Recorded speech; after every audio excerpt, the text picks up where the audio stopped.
Tonight we're focusing in on Zoom with Galaxy AI on the new Samsung Galaxy S24 Ultra. Ah, a baby tiger. Check out his claws as he prepares to pounce on that frog. Close one, but not as close as this Zoom. We can literally count the whiskers and... Oh look, Mum's here. Good thing I'm nowhere nearby.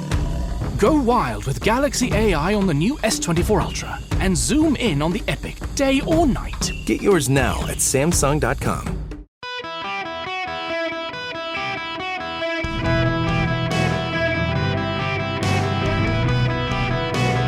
Welcome to the Eric Erickson Show podcast, Hour 3. Hi there, welcome. It is Eric Erickson here. The phone number is 877-973-7425. Should you wish to be on the program, happy to have you. I got to move into the raw politics phase of this, but before I do, I actually want to go on and take this phone call from Michael. And let me answer this question before we shift gears completely. Michael, welcome to the Eric Erickson Show. Hi, how are you doing? You may have covered this in the first hour. I was listening, but I didn't hear it all. What is the bill of particulars? It would be my first question. I heard that something about that's when he's going to present this underlying crime. And my second question is, if you are charging with somebody with something, especially as serious and as public as this is, don't you have to charge them with a specific something? And if you don't, did the Trump lawyers miss a chance to throw this out right away? No, okay, the great questions. So when you indict someone, you bring up the charges. So there are 34 charges, and each of those charges they're all tied to an underlying crime. So you got falsification of documents, you've got overpayment of taxes. You've got conspiracy, and there are all of these other things. And so these are the charges you'll be found guilty on, but they're all premised on Trump intending to or having committed an underlying foundational crime from which the charges evolve. And this is the problem. Normally, but that don't they have to charge them that? Right? I'm sorry. Well, so normally the prosecutor does charge you with the underlying crime or tells you what the underlying crime is, that perhaps it's also you intended to commit this crime, and these are the crimes you committed in the run-up to that crime. So you get these 34 charges for violations of the law that were done on behalf of a future crime or a past crime. That's where they're attempting to go. The problem here, and where your and my and everyone else's confusion comes in, is that normally a prosecutor says what the underlying overarching crime was. Alvin Bragg chose not to do that. Out of the gate, he does not have to. If he's not going to charge Trump with the particular crime, he's just going to charge him with all the ancillary charges. He doesn't have to initially state this is the foundational crime. But I am Trump confused. Yes, yeah, because okay. I thought that was what the premise was the underlying crime.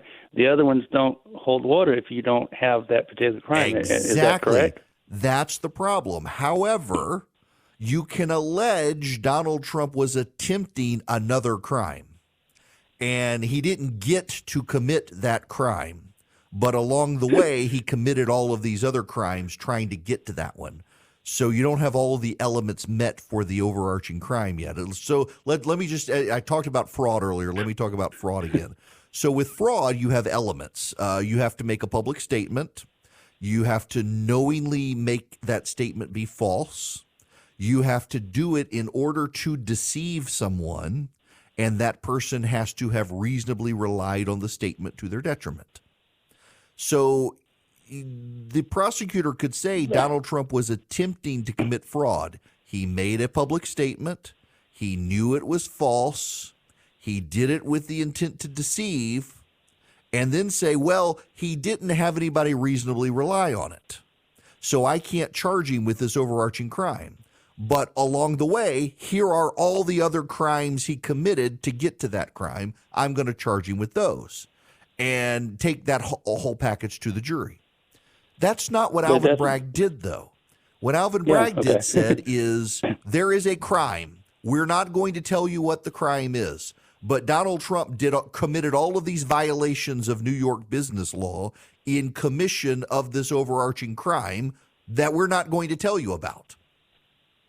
That's insane. But I guess that's my question. What you just said there, if I'm, and I don't know much about this, but just a general question, if I'm a lawyer, I can't defend something that I don't know what it is. Exactly. And you are, but you have basically booked, for lack of, I guess, of a better word, my client on something that I don't know what it is. How? I mean, that's the part. So yes. Aren't they withholding evidence or not giving all the stuff? So hang on. This is where the phrase "bill of particulars" comes in.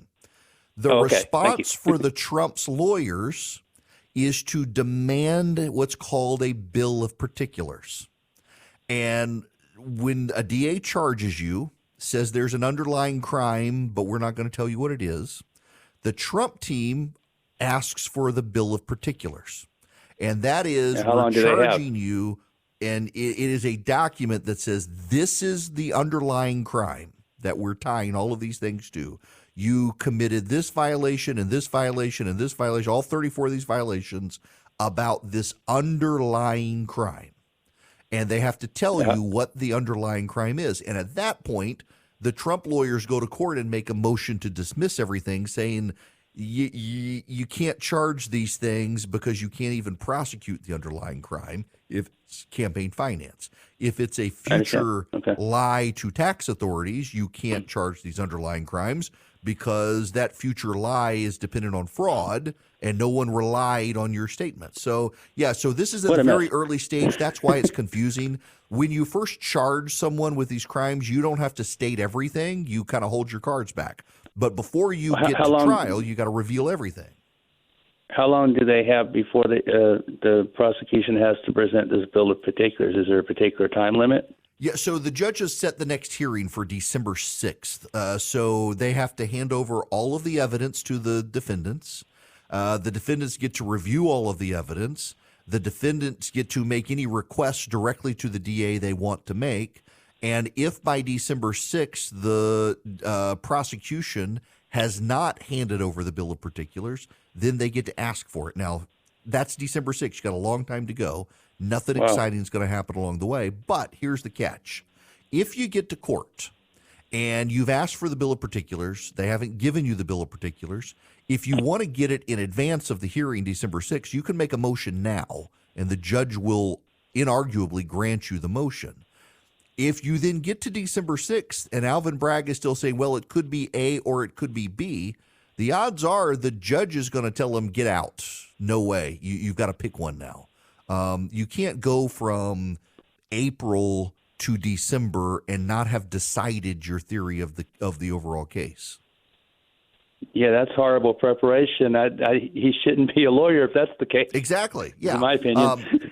And now here's the thing: you got to understand in the campaign for the New York DA, the argument against Alvin Bragg was that he was not experienced enough, did not have the depth of knowledge enough, and would be in over his head. And that was the complaint. But he was funded by George Soros' Color of Change. They spent they promised $1 million. I think they actually spent $400,000. They were able to get him elected in a crowded field, and he is out of his depth. Your confusion, Michael, is everybody's confusion, because what Alvin Bragg literally did is say, we're not going to tell you what the underlying crimes are. Here's just all of the violations of law that went into committing this crime that we're not going to tell you about. But all that collapses if he has no underlying crime or he can't make up his mind. Is that correct? Exactly. Yes. All of it collapses probably by December. He's going to have to pick. Now let's take this one step forward.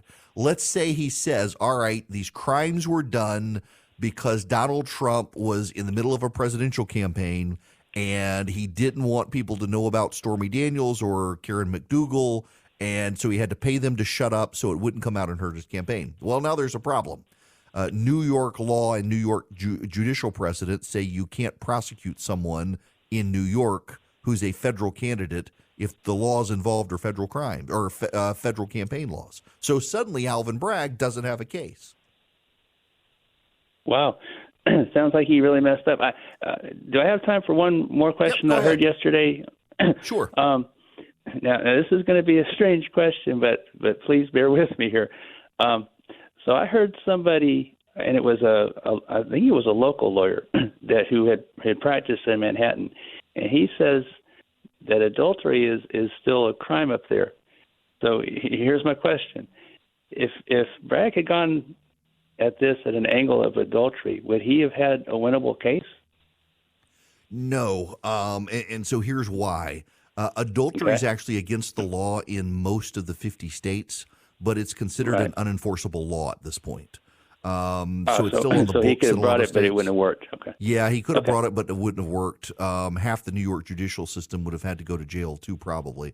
If he did. That's true. But I can figure out. He couldn't not deny it because obviously it happened, and the prenup thing. I think that's her only out. So I thought, well, maybe he was going to do that, but he can't change his indictment. I mean, once he's presented something to the judge that has this in it, so that's what he has to stick with, or he could arguably recharge Donald Trump if, say, they get in and he uncovers new evidence, but that's very unlikely that you would somehow uncover new evidence at this point and try to recharge Trump. I will really actually be surprised if the judge doesn't ultimately dismiss the case, because if you can't prosecute the underlying crime, you can't prosecute the ancillary crimes related to it. Wow, what a mess. Yeah. Okay. Yeah, it is. Well, thank you very much. You did a very good job of explaining that to me, because I'm not as confused, still a little bit, but not as confused as I was when I called. Yeah, well, listen, your confusion is totally justified. Everybody is. I mean, you got Andrew McCabe, not exactly a Trump fan, looking at this saying, I don't understand how he's going to be able to do this. It's the Democrats out there today. The fair-minded ones are as befuddled as you and me. All right. Well, thank you so much. I appreciate you, absolutely. and I do enjoy the program. Thanks very much, Michael. Appreciate the phone call. This was the Michael Hour. I'm glad we had the time. I'm glad I took the call early. In fact, what I want to do is go on and take the time out now here so that we can come back and shift gears and move on from this. But in all seriousness, if you got questions, I will do my best to answer them. I don't practice law anymore. I still have my bar license. I did criminal law. Well, not the best criminal lawyer, but I know the basics. I can answer this. And this is why I am befuddled here, is I know the basics, and this case doesn't pass muster with the basics. And that's why so many Democrat progressive lawyers are somewhat despondent today, as they're looking at this saying, this is actually terribly put together. And because it's so terribly put together, they're afraid this actually will help Donald Trump by making him look like the victim. Welcome back. It is Eric Erickson here across the nation. The phone number is 877-973-7425. Oh, gosh, I'm glad I got this phone call on this topic. Good calls today. Amber, I want to go to you. Welcome. I had this in the stack of stuff and didn't get to it. Oh, gosh. Well, thank you for accepting my call. And Loti. So I actually needed him to help me with this question because I wasn't sure how to ask it correctly. But what is your thought on all of these countries moving away from the U.S. dollar as it being the reserve, if I'm asking that correctly? Yes. Great question. What is all of your information on that, and what you think we should do about that? Sure. So let me step back and explain this one more in depth to people. So the United States is considered the world's reserve currency. That is, when most trades are done between foreign countries, they trade in U.S. dollars. Not only do they trade in U.S. dollars, but when they put money in their accounts to save it, they put U.S. dollars in their accounts because of the stability of the U.S. dollar. The result of all of this is that we get more favorable exchange rates around the world, so it's easier to and less expensive to convert American money around the world. The American dollar tends to hold its value and be more stable than any other country in the world. And the United States dollar is accepted on every country in the planet. You can take a dollar bill anywhere in the world, and it can be traded immediately without having to convert it to anything else. Because China wants to undermine the United States, and now Joe Biden has made the Saudis mad, they're now going to trade gas and oil directly without having to go through the U.S. dollar. Brazil is going to do the same. Now, India is announcing it's not going to use the U.S. as its currency exchange. The result will be that the exchange rate for the U.S. dollar will become more expensive. That means it will become more expensive for us to buy things from abroad, which will keep inflation high. So, for example, the iPhone is made in China. There's a currency exchange rate there to convert from the Chinese currency to the American currency. That exchange rate will go up. That will essentially add a tax to the cost of your iPhone, but not just the iPhone. Think about everything else made in China. It also means that around the world, wherever you travel, it will be more expensive to use the dollar. It will cost you more to use the dollar. What it also means is that as this expands around the world and China is able to get more countries to do this, the swings in the price of a dollar around the world will go up. Now, that doesn't affect you and me domestically per se. But right now, for example, it is really cheap to go to Europe. The dollar is very high. The European currency is a low rate. The dollar is so high because so many countries turn to it as a reserve currency. As that goes away, then it becomes more and more expensive for Americans to travel abroad. It becomes more expensive for Americans to do business abroad. It becomes more expensive for Americans to trade with other countries.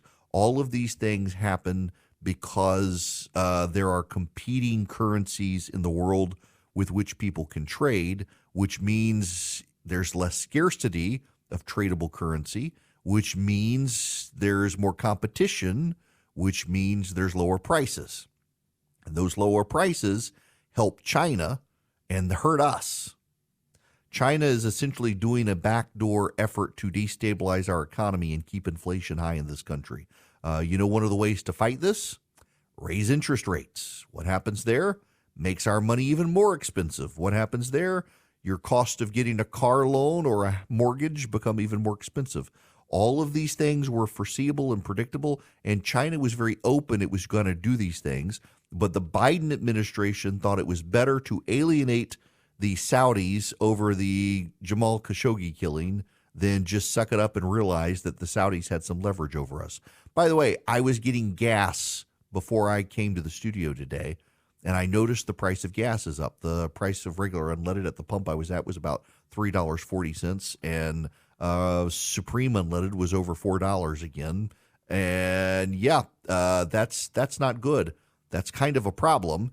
And our costs are going to go back up. The Fed was hoping that they could get rid of the inflation issue by driving up interest rates, and they're probably going to have to drive them up even further because of these situations. And that, my friends, has a deleterious effect on the economy overall. So, Amber, thank you for the question. I had that in the stack of stuff yesterday, and with the Trump indictment, could not get to it.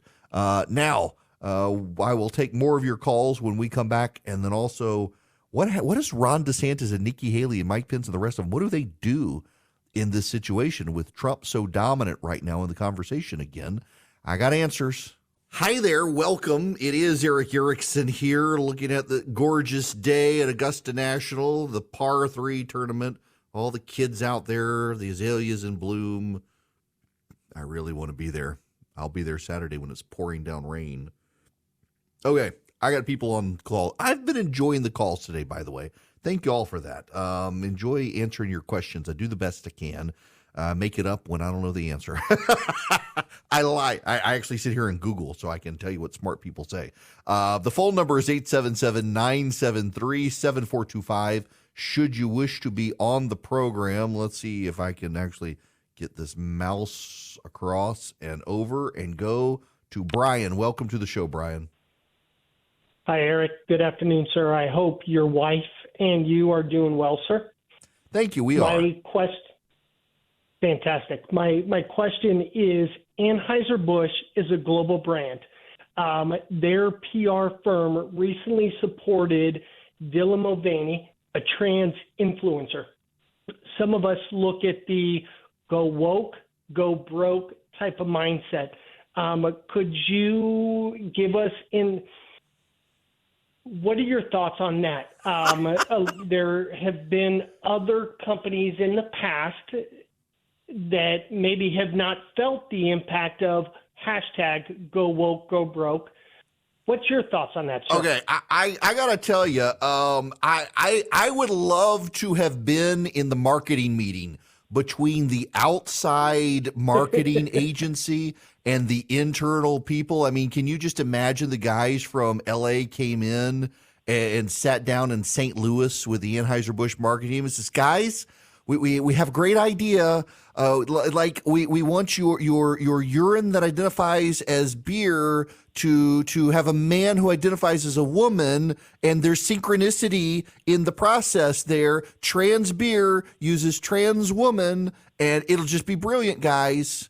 And I got to imagine the guys in St. Louis were, I don't even know. I can't imagine that there was even a meeting in St. Louis. Someone somewhere had to have done this. Can you imagine the Anheuser-Busch family?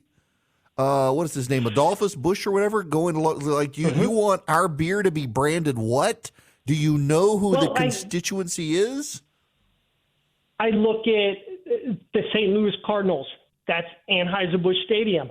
I look at Kevin Harvick, one of the greatest NASCAR racers, and he, Busch Light is one of his strongest supporters. And NASCAR is a huge, that base, you and I both know, whether it's at Talladega Motor Speedway, Bristol, Charlotte, wherever, they're drinking beer, and these are conservative, yes, God-loving. So there's actually a survey Americans. the other day, Brian, that Busch Light and Busch and Natty Light, but Busch in particular, you're most likely to be a non-college educated conservative voter if you drink Busch or Busch Light or Natty Light. That's their description. If you are a college educated progressive, by the way, you're most likely to drink an IPA. Miller Lite is like right in the center. Everybody likes it because it's way better than Bud Light's just gross. I mean, y'all, Bud Light is gross. Bud Light is alcohol flavored water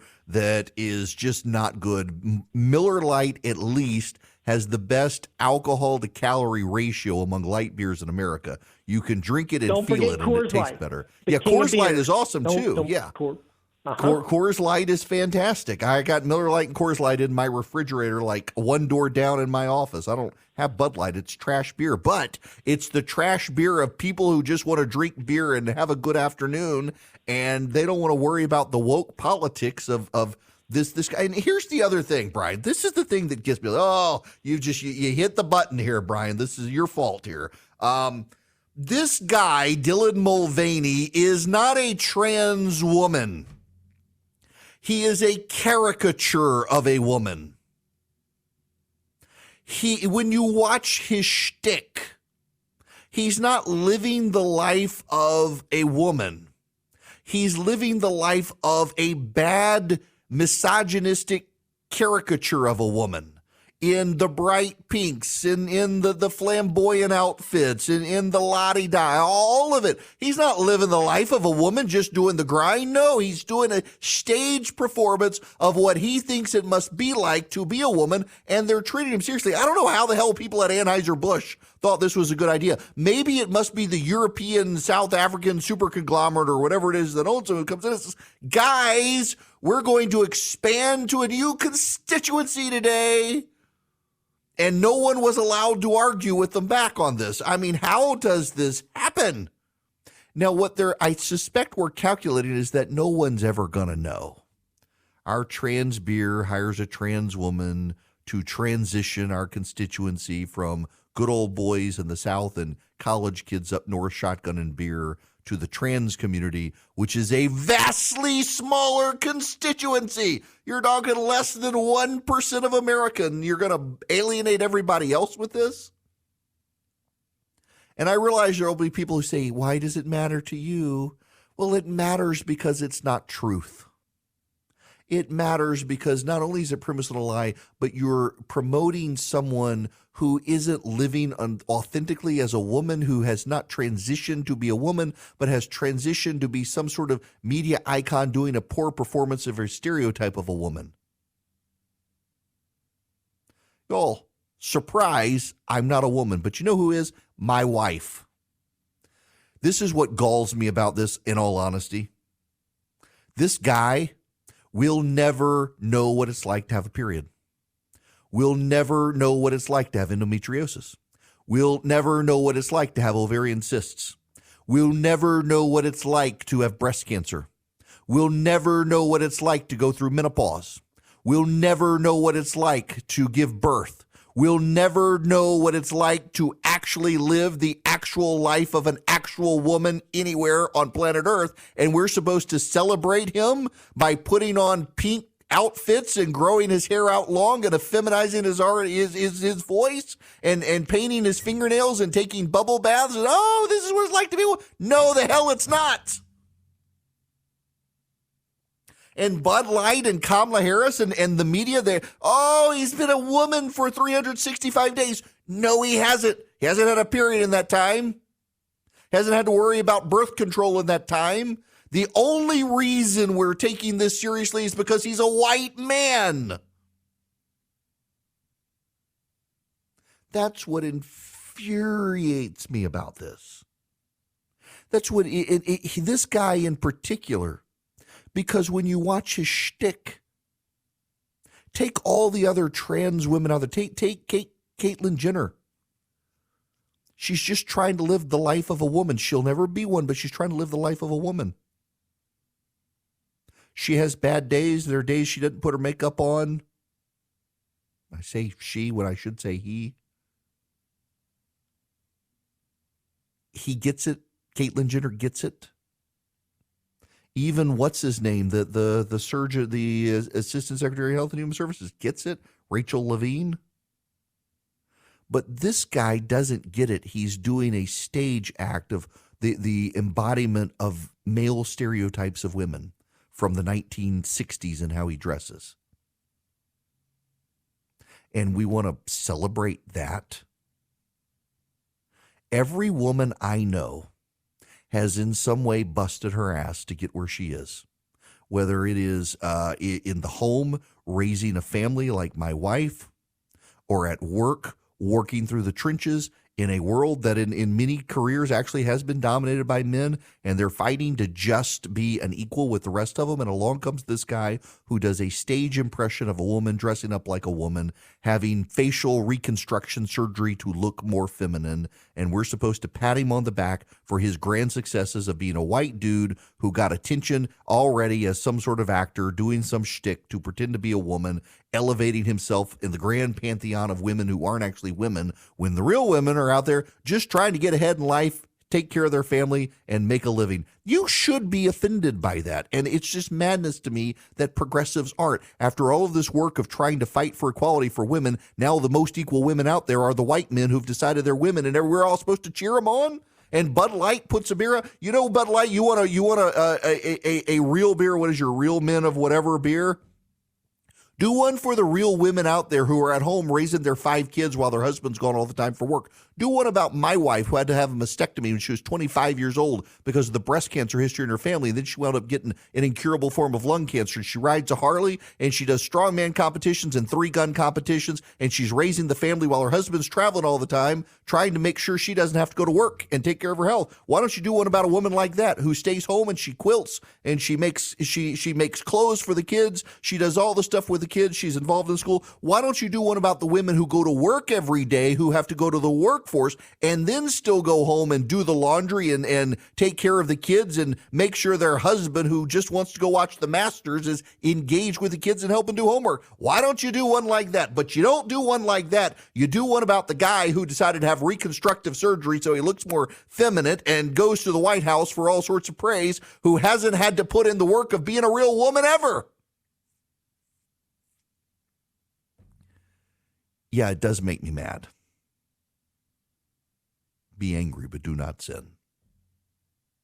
It does actually make me mad that a man, a white man, can spend the money to have the surgeries, and buy the outfits and pretend to be a woman for 365 days a year and get some sort of celebrity endorsement from Bud Light and a congratulatory letter from Kamala Harris for being a woman for 365 days. Where the hell is the letter to my wife to congratulate her for being a 40-something-year-old woman who's raised her family and battled lung cancer? Where is it for my friends who are in the workforce? Where is it for my sister who helps make ends meet for her family by driving a school bus in the morning and the afternoon, putting up with the crap from the kids in the public schools all day? Where is it for the rest of the women in America who don't get the attention, don't get the celebrity, don't get the fame, don't get the applause, don't get the letters from the vice president, and don't get the celebrity beer can from Bud Light because they've been a woman the whole time?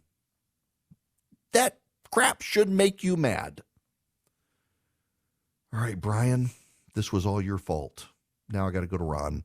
Ron, sorry for my tirade, holding you up. Welcome. That's okay, Eric. I'm glad I got on your show. Great.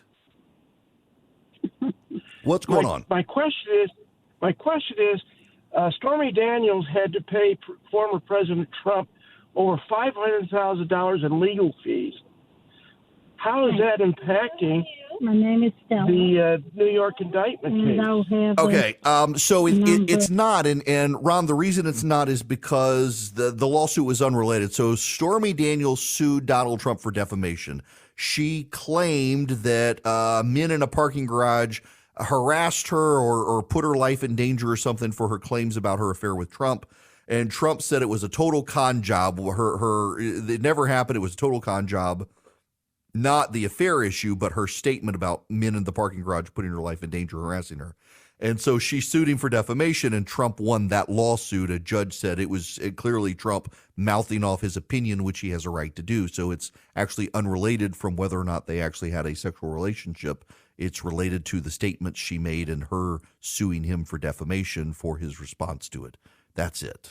Good question, though. I've gotten that from a lot of people. Now, my turn. Lower my blood pressure. Brian, it's all your fault. Tell you about Advantage Gold. 800-450-2566 is their number. Given the stock market situation right now, hyper volatility out there in the stock market, you got the exchange rate now with the dollar and the reserve currency and all that. People are looking at precious metals, gold and silver in particular. Some people do platinum. If you're interested in any of them, reach out to Advantage Gold. They can help you. There are rules if you want to use precious metals in your IRA or your 401k, or not. There aren't rules for general investment, but for those there are. But Advantage Gold can answer all those questions at 800-450-2566. They can also give you a free gold IRA investment kit. Here's the thing about them. They're TrustLink's #1 highest rated gold company, 7 years in a row. They've got fantastic prices, a great IRA department, and most importantly, they're not a gimmicky company. In fact, their gimmick is to not have gimmicks. You call Advantage Gold at 800-450-2566. Give them your questions. Throw your curveballs at them on using gold and silver. They'll be able to answer your questions. They'll be able to provide you information. And they actually think if they're not a gimmicky company and they just play it straight with you, you'll do business with them. That's why I like them. 800-450-2566. They're straight shooters, Advantage Gold. Reach out to them today. See if you can do business with them. Breaking news, Mike Pence has announced he will not appeal a judge's order telling him to testify before Jack Smith, the independent counsel investigating Donald Trump and the January 6th stuff. He had gone to court to get a ruling that he didn't have to testify. The judge said he did, but restricted the information that Pence could be asked about. And so Pence has decided as of about 10 minutes ago he will not file an appeal of that and will cooperate now with the investigation now that it's limited in scope. All right, one more call here. Trevor, you're going to be the last caller today. Welcome. Don't screw up. You're the last caller. Welcome. Thank you. Yes, I was calling, listening to your tirade earlier, and I just wanted to say celebrate your wife, and, I pray for her. We've had a similar situation. My wife, she unfortunately battled cancer, for a long time. She lost her battle, but it's a very similar situation to yours, and I pray for your wife. Thank you very much. I called today because I wanted to encourage you, if possible, to use the song I've Just Seen Jesus by Lionel Harris and Sandy Patty. I think it would be a very fitting song for, your Good Friday service. Man. Okay. I will tell you. So the music already got locked in as of last night, but I'm going to add I already have started compiling next year's list because I dropped the ball so bad this year. So I will make sure it is. I promise you, we will get this put in there. But you may have to wait until next Good Friday to get it. But I'll make it happen. Okay. I like Sandy Patty. Man, what a voice! My goodness gracious! If you've heard that song, you can catch it on YouTube on the Gaither Hour. It is a very moving song, and the rendition they do is just awesome. Well, I will find it. Thank you very much for that. I appreciate it. Thanks for the kind words. So this year has been such a whirlwind. In all honesty, I generally start planning the Good Friday show, reaching out to people for interviews, to lock stuff in when Lent starts. And this year it has been such a whirlwind between growing the show and syndication and planning for the gathering in August and stuff. I totally dropped the ball and was up until 12:30 this morning at the office. Didn't get home until close to 1 o'clock, putting everything together. Had to do interviews last night with people to make it happen. So there's this Catholic priest in Little Rock, Arkansas. His name's Stephen Gadbury. We follow each other on Instagram, and he's just a super guy. And I've had a number of listeners over the years say, you've done this for 12 years.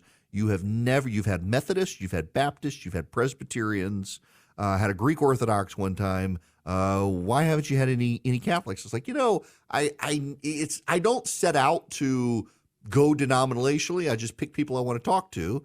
And I've been wanting to talk to this guy anyway, so finally we don't really know each other. And I finally reached out to him. I was like, listen, will you come on? We won't talk CrossFit and burpees. You'll cuss on air, and you can't do that. But could we talk about faith? And so he did. And just as nice as he could be, great conversation. You'll hear our conversation on Friday.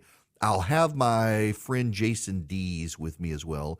He is the pastor of Christ Covenant in Atlanta, Georgia. It is one of the few actual Bible-believing, inerrant Word of God-believing churches inside the perimeter in Atlanta. It's the thriving church.